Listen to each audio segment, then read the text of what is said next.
Happy New Year, everybody. Happy 2025.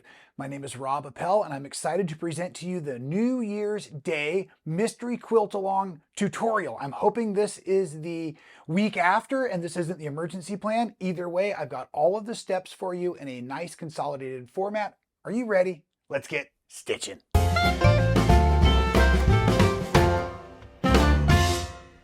Well, welcome back, everybody. That's right. It is the New Year's. It is the Sew Along video. And as I've done every year in the past, where we do a live video, myself and Tiffany Hayes, out at Stitchin Heaven, I always make a tutorial recorded just in case things go awry with technology in the live feed. So yes, I'm shooting this in advance, but hopefully you're watching this the week after. We've all had an incredibly great time doing the live feed Sew Along. Probably took about 4 hours.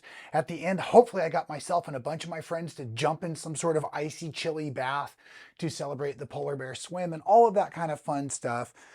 But nonetheless, yes, I want to dive in real quick. If you're brand new, if you've just stumbled across this video, my name's Rob Appell. I'm a quilt maker from Stitchin Heaven out in Quitman, Texas, and we do a really cool mystery quilt along every year. I am using the kit this year from the Rob colorway.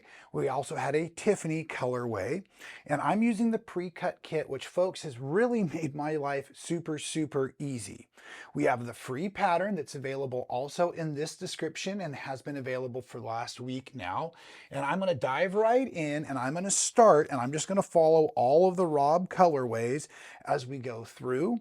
And I'm happy to list the names and the sizes and things, but I'm just going to use the shape pieces as listed because they refer to my kit pieces, but they also refer to the pieces from your cutting guide that you have as well. So our first unit we're going to make right now, I'm going to make 15 of these, and I'm starting with a square from piece A. And then I'm going to need 4 technically, but 2 at a time here of my piece B's. And I'm going to put them right sides together. Okay, and I'm just going to fold them over. Everything's a 1/4 inch seam allowance today, but I'm going to use my presser foot differently a couple times. I'll make sure I point that out. I won't overdo how much I love the pre-cut kits, but you'll notice my corners all match up, and that's really helpful when doing triangles. If you're using your own project or your own fabrics, do let me point out, there's a really nice way to find center. You can fold and thumb or finger press and do it a second time. And the reason that finding those center lines could be important is then you can use the tip of your triangle to line those up, because if you're sewing with your own triangles right now, you have these edges hanging over. So that's a pro tip if you haven't seen that before. Helps you line everything up. I have an edge guide on right now, and I'm going to use this as much and as often as possible so everything turns out the same. And I also do like, I can see right as I sew through that edge that everything is lined up. Because I'm not crossing over the seams, I'm going to go ahead and put on a second one and make sure my iron is getting hot while I go ahead and do that for us.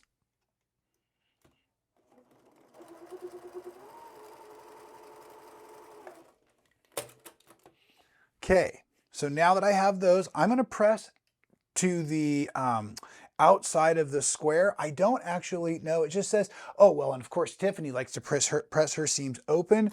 For me, I'm going to press in one direction, and right now I'm pressing out of center.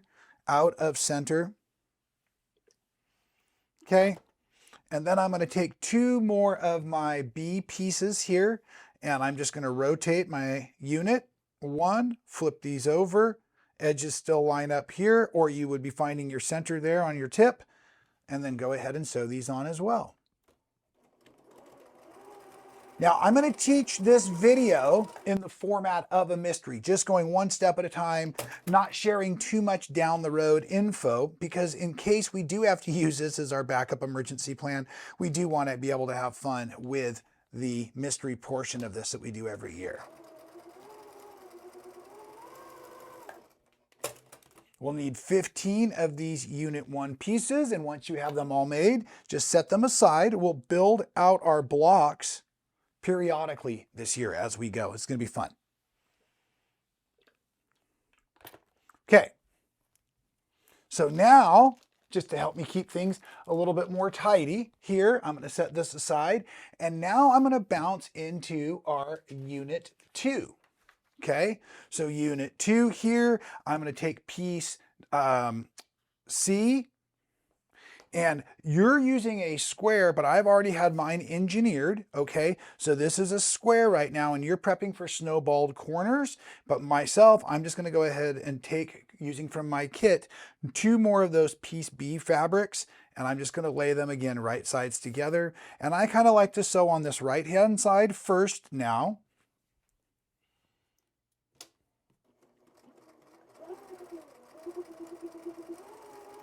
And I just realized that's opposite of the directions. I don't know if it makes any difference, but at this point now I am going to actually press up and into the corner fabric. For me, it's the blue fabric, my piece B fabric, so that when I now lay on this other piece here, I'm laying it on and my corners are going to match up real nice. And again, that's the benefit of using these engineered corner pre-cut kits.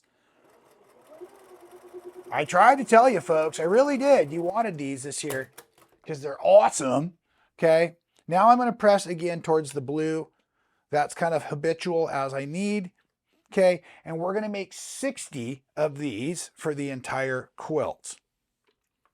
That's all I'm saying so far, 60 of these, but I'm going to keep moving through the units because you can always pause this video, make your parts and pieces, or come back again, like I said. All right, so now, real quick swapperoo. I know what you're trying to look at over here. Okay, so now we're going on to unit number 3. And for unit number 3, okay, I can move these out of the way also.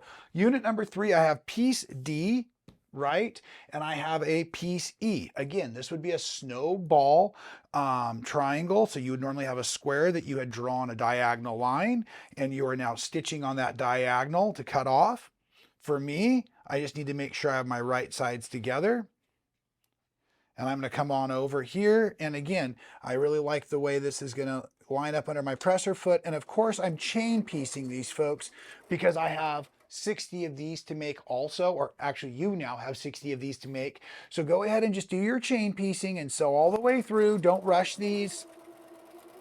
This is where the edge guide comes in so handy. Okay, and now once you've made these, what I like to do is press again up away from center up into that corner. And also for this particular unit, it's going to help because now I'm pressing into the darker fabric right away from the light fabric. And as I said, we need to make 60 of those so that if you're following along page by page, when you get to page number 4, we get to build the first block. And how cool is that? Okay, so I'm just going to get myself reorganized. 1, 2, 3 pages here. And now because of that, I'm going to bring in the other pieces I had already made. I say stay organized, and you know that's going to be tough for me, folks, right? Okay, so now here's the other units I had made, and now you can see the block we're going to make. So let me just reorganize real quick. Okay, so we're going to start with our unit 1. Now, if you look at the instructions, they've moved from letters to numbers, and these are referring to the unit pieces we made. So I'm going to take my unit number 1 in the center here. And now this is really cool. You can see it forms kind of a blue star, right? So I'm just going to match up looking for the blue fabrics there. And I'm going to sew these on one at a time. Okay. So we're going to basically build a 9-patch style block out of these units. And as I sew through this, now I can look for the tip right here where my seam allowances come together and make sure I'm getting as accurate as possible. I want to make sure I impress my passionate for precision friend, Tiffany. Okay, then I'm going to go ahead right now and I'm just going to sew on my other side here. It's very easy to be able to sew these like fabrics back together, these blue on blue fabrics back together, for it's nice and easy for me to see. Again, looking for that cross there. And now at this point, I'm going to go ahead and press into the center because this is the center row. Okay, when I do 9 patches, that's just kind of a habit. There's going to be a bit of bulk in there no matter which direction we press because all of these seams are the same like seams. This might be a great place to press your seams open if you're going for more precision. I think I did okay. Okay, and I don't want to spoil it for all of you Team Rob folks out there because I am working from the pre-cut kit. This is going to be a little more precise than you're normally used to from me. Okay, let's set that aside. Now, when we get into these ones, okay, folks, look, here's what's going to happen. This is going to form this way, and then these red corners are out. Okay, like this. But what I've also learned to look at is, because I've been making a few blocks ahead of us, is the red is up on the red side or opposite the blue side, okay? And I'm sewing a white or a solid strip here to that patch. And again, I can do these chain piece style. So now as I grab one of these blocks, right, I can say, okay, right, what were the rules? I needed to be opposite reds, right? Oh, that's not correct. So I got to rotate same side reds, as you see. Opposite red and blue corner. Sewing a solid on top of a seam.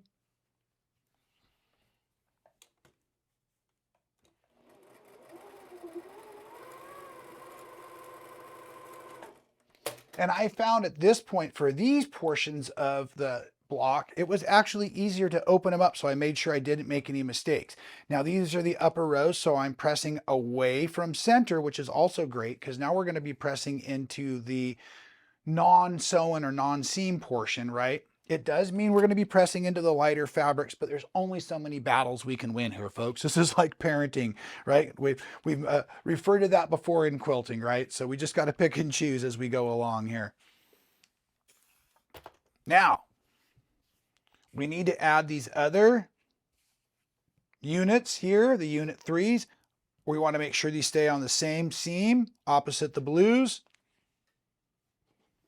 Flop them over, let's lock them down.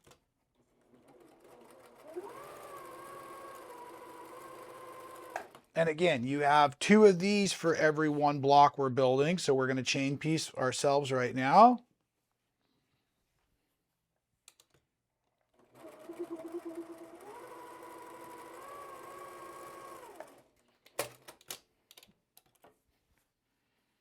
Awesome, right? Now we're going to go ahead and we're going to still press away from center. And what that actually helps us do is it helps us nest our seams together when we start to build these rows. Okay, so let's go ahead and make sure we get this together right now. I want to make sure that I'm building a star in the middle. And I've got the reds or the opposite colors on the outside. So I'm just going to rotate this so that it's easy to get my seam allowances going into the machine. First, of course, I line up the corners, but what's most important right now is those center seams. We've been pressing and sewing for them. This is going to help us get a nice accurate block all the way around. And these blocks will finish out at 4.5, excuse me, 12.5. I forgot to mention all of the units are finishing at 4.5.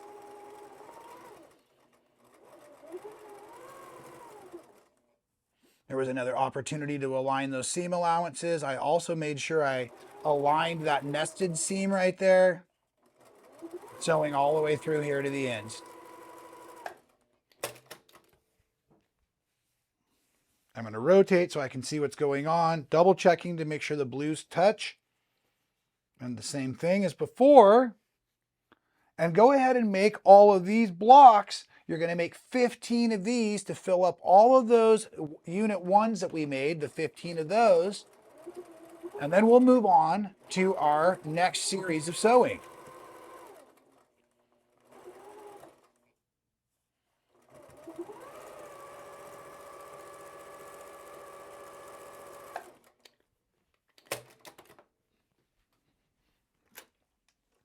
I like to press from the center out at this point.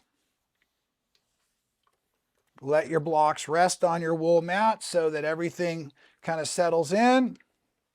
And that's a good looking block, folks. That's a really good looking block. Okay, so now we're going to drop that over in the mystery pile that you can't see yet. And we're going to dive right into our unit 4, which you've probably figured out is the beginning of our next block.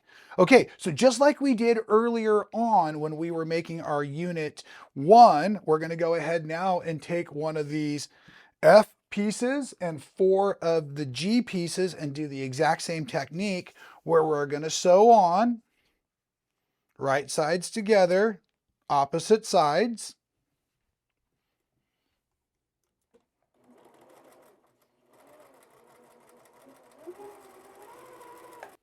Go ahead again and press away from center.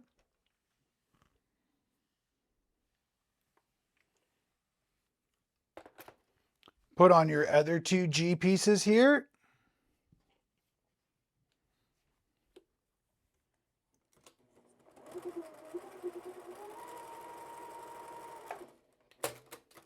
And I know it's not much of a mystery because you do now have the pattern page in front of you, but yes, we'll make 15 of these as well.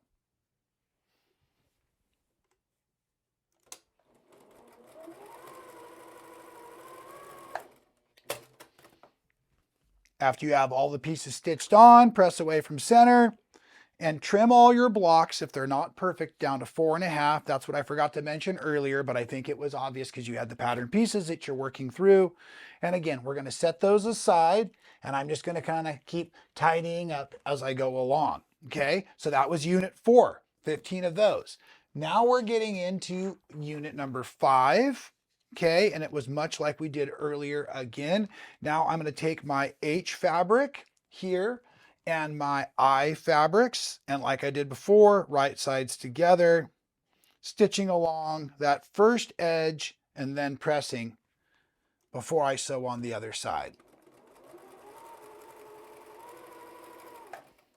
Again, many of you are using squares and snowballing. So if you've squared, you've trimmed first, then pressed over, because that frees up this edge for really nice sewing on the next piece.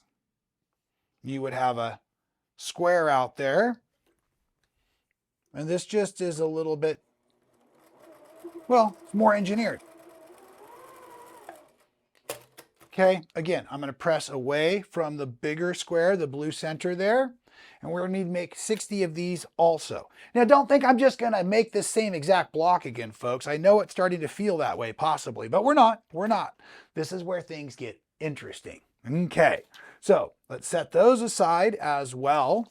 And now what we're going to want to do is we're going to make a bunch. I know you love them, half square triangles, but this year, thanks Jerry, we're going to go ahead and we're going to make them 8 at a time. This is super cool, super efficient, very low waste. And folks, I put up a video a few weeks back that was called the Magic 8 half square triangle at a time so that you could get a great understanding on the way this works. So I'm going to just real quick do it one more time here where I have my pieces, K and L. I've done 2 diagonal lines with a chalk pencil. I'm going to go right sides together.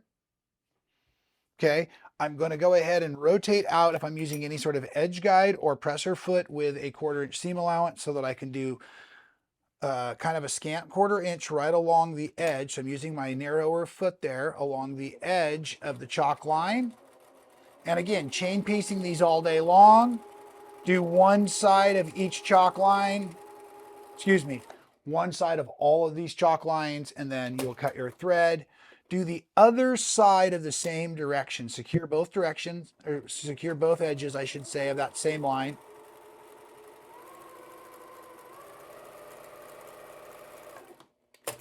Now go ahead and do the opposite sides, opposite directions.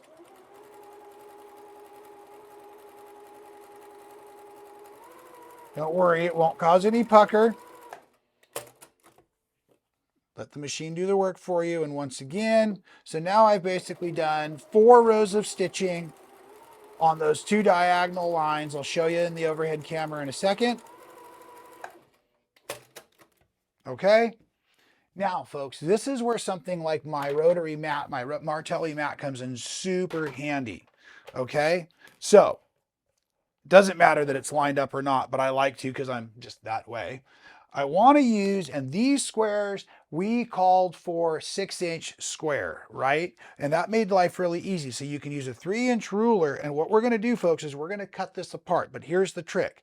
We're going to cut first where there are no lines drawn. So later, if things move, we have drawn lines. So we're cutting across the center, 3-inch, right across here.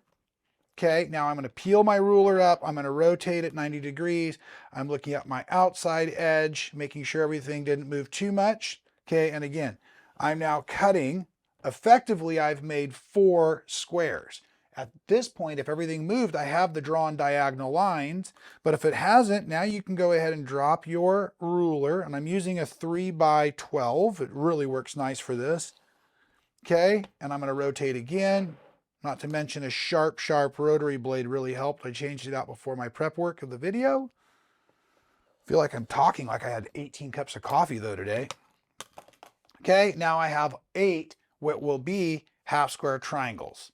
Now at this point, for the last several years, I've used the slotted trimmer to trim these down to 2.5 inches. That's where we need to be. Although I was in a debate recently with a good friend of mine and I let her win the argument.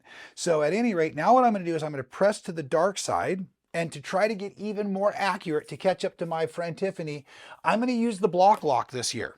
And I'll show you why, especially it made sense for me. The only half square triangles we're making this year are these two-tone, these red and whites, I'm going to call mine.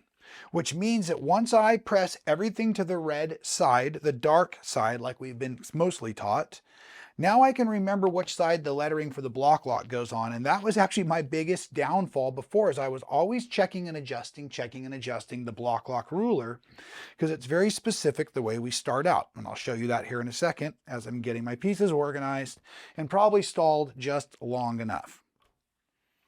Okay. So what I was starting to say is there's letters because there's a groove on the back side of the block lock that goes on the seam from the top side. So I've learned that the letters go on the white side of my triangle so that my edge lines up perfect with my corner. My edge lines up perfect with my corner. I'm looking for a 2.5 inch trim, so I'm past my 2.5 inch marks. And now I can, especially with the Efficient Susan here, rotate through, move those away. And now I'm just going to slide this down. I'm going to find my 2.5 and 2.5 in the corner, put a little pressure so that the ruler holds the half square triangle in place. And I'm going to trim it down like that. Of course, I've done a bunch of my prep work, but I do need 2 more of these today. So let me go ahead and make 1 more. And remember, I just have to remember the letters are on the white side of my triangle because I pressed to the dark side, which is pretty cool. Okay, clear of my 2.5s, trim once, habit of cutting from the middle of the ruler out. I do like that. Spin, slide move, line it up down here, 2.5 corners. Make any slight adjustments if necessary, and trim and trim. Okay, now, yes, you do have 120 half square triangles to make. You're welcome. But it's not the end of the world. And if you use those techniques, it's going to go nice and smooth for you. Okay, and that's all we have to do to be ready to move on to our unit number 6. Now, close your eyes. Okay, here comes unit 6, right? And this is going to be really fun because we also have these 2.5 inch squares that are pre-cut. And what I've learned early on, if you look right here at the diagram, I love this diagram. I'm going to line up my squares, and we know when we get to these units, let me do it for you just so it makes sense. Okay, there's this, and this is going to come in here. But what I want you to learn real quick is whenever I'm doing these kinds of like 4-patch units, if I rotate this around here, now notice all of my red and white half square triangles are heading the same way, and all my squares are heading the same way. So I'm literally just going to lay this over, so all of those to the red sides. But before I can get carried away, I need to go ahead and put my seam allowance guide right back in there as I get ready to make out these parts here, which will become the 4-patch. Again, go ahead and chain piece them.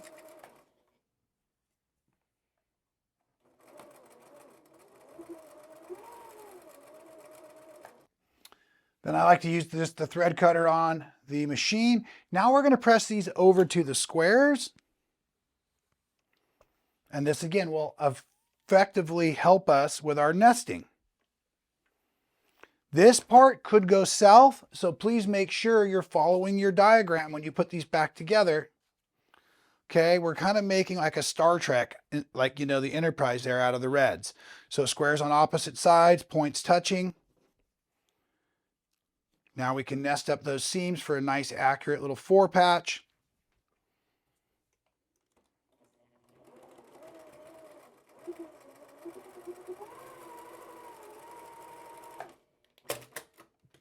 And then again, now I'm just going to go ahead and press over to the red side. And of these units, we'll have 60 to make.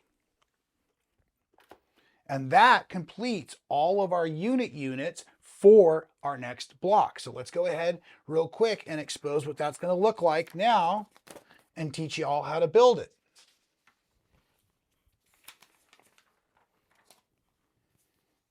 So now as this comes together, like before, we're going to need one center piece, but things get kind of cool here and start to change around. So don't just get too carried away. Yes, the blues are going to touch, but it's not necessarily going to make a star. It's more like a snowflake design. Okay, so now I'm going to have these 4 units here around the edges. And then what's really cool is these blue units here can rotate your unit 6s to fill in. So it actually makes the sewing really easy for everything to line back up. But like before, I like to start with my center pieces. Now I'm going to go ahead and just sew these on.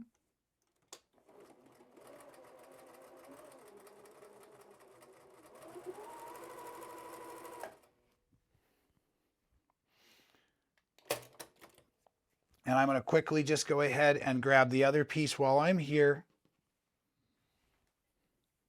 and stitch that down as well.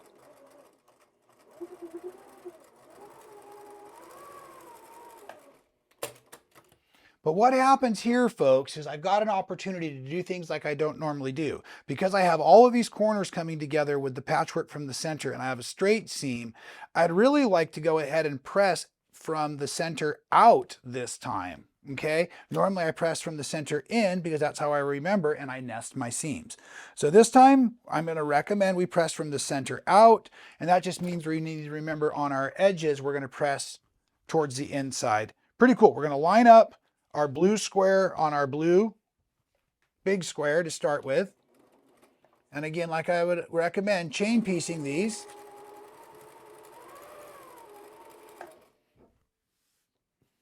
Okay, but they're going to be on opposite sides. So when you flip this one, you're like, wait, what's going on? Don't try to rotate it. That could go poorly. Just start up here with the corner and remember it's because you kind of have lefts and rights, but they will all come back together good. As long as you pay attention to the orientation that you're working with.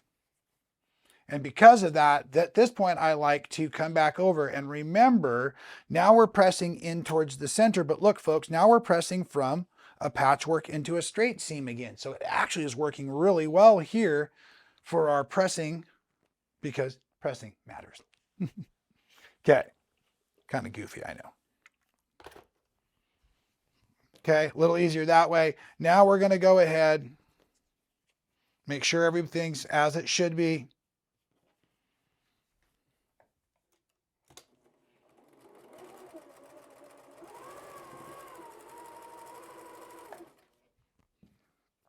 Just rotating, red and white's touching, blue's touching.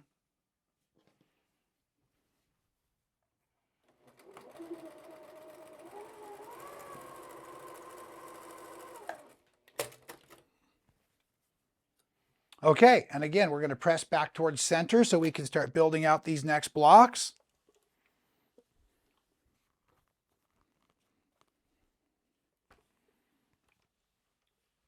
And the construction of this is really easy because now we're just looking for the like colors, okay? So we're just going to make sure that these blues are kind of touching all the way around. And we also have these nice seams right here and here to also try to match up for the most accuracy as possible. We did work to press away and towards centers for nesting. So I think we've done a real good job here today, folks. I appreciate you sticking with me through this. Tiffany would be very pleased with our approaches to trying to get it as accurate as possible as I force this seam together. Sorry, Tiff.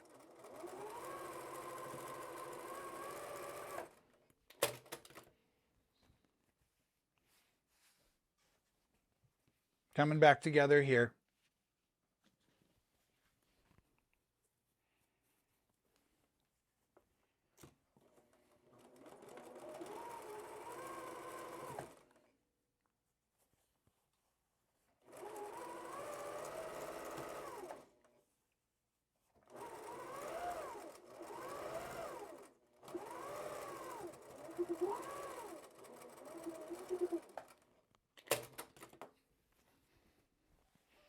Okay. So now I'm just, again, like before, pressing that seam away from center here. Perfect.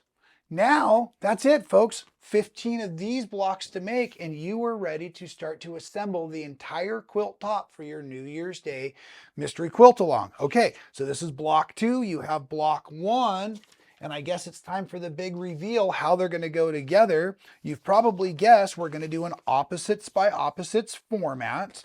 Okay, and what we're going to really do is start with our block 1 units up in the top corner, and then we'll sew a block 2 right on next to it like this.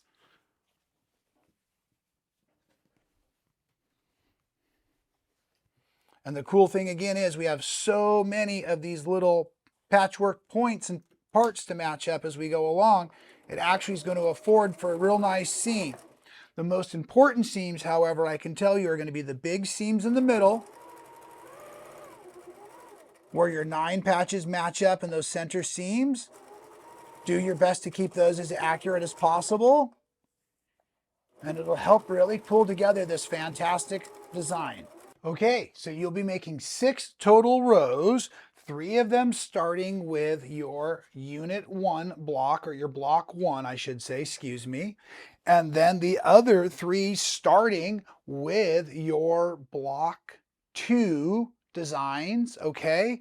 And then if you really want to take the time to try to press, then just choose a star to press to. So let's say I always want to press to block 2. Now what I'm going to do then is I'm going to press to block 2 in every row, and that will actually help me nest together the rows as you see. And when the rows start to come together, that's what forms this really beautiful lattice work design in the background that I just absolutely love. So yes, as you go down the rows, just go ahead and adjust so that you're pressing each row into one specific block count, so that way you can nest the rows as you stitch them together.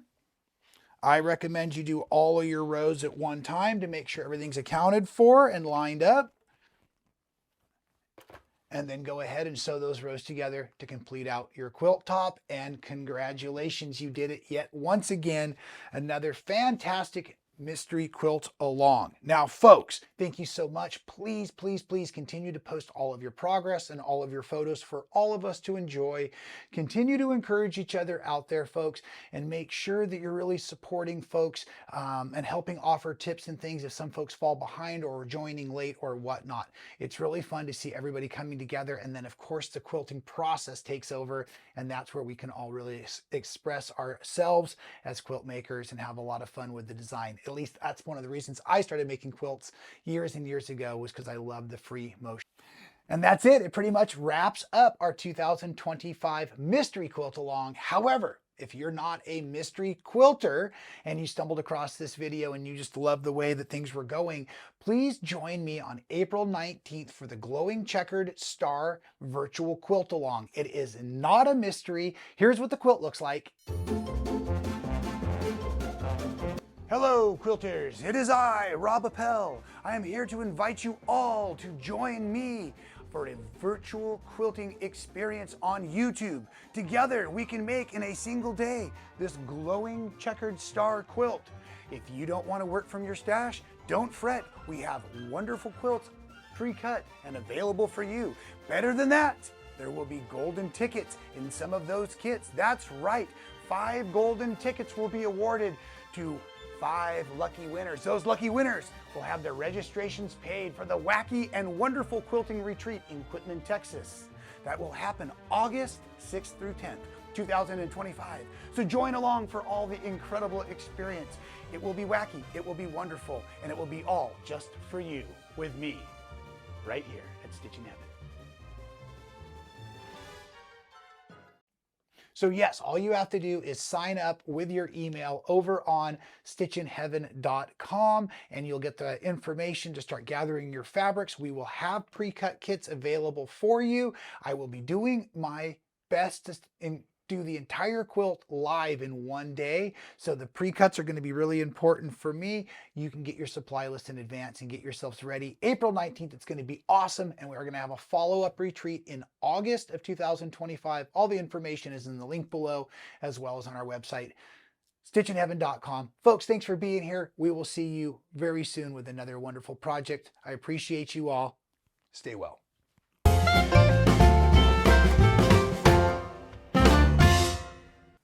Thank you so much for watching all the way to the end of the video. It really helps support our channel. If you haven't subscribed, do so now. Hit the little button to be notified every time we go live or do a new video for all of you. And here's one from the past I think you'll really enjoy.